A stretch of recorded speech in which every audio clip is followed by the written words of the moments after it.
आज मी नाश्त्यासाठी पौष्टिक आणि तेवढेच चविष्ट डोसे बनवले होते.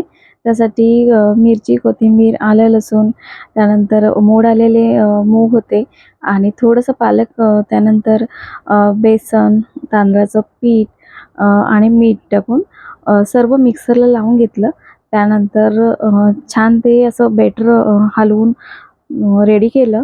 त्यानंतर डोसे करायला घेतले. छान थोडेसे पातळ, थोडेसे जाड असे मी डोसे बनवले आहेत आणि खूप छान झाले होते. अगदी क्रिस्पी झाले होते डोसे. मला मुगाचे डोसे खूप फार आवडतात.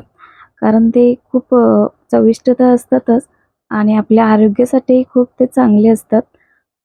आणि गरम तव्यावरती एक-एक डोसा काढून घेते. बघा किती छान दिसतायत आणि खूप झाले पण होते छान. अ, बघू शकताय तुम्ही. आणि सकाळचा नाश्ता पौष्टिक आणि पोटभर जर असेल, तर दिवसभर काम करायला आपल्याला ऊर्जा मिळते. तुम्ही मुगाचे डोसे खाल्ले आहेत का कधी? नक्की ट्राय करा.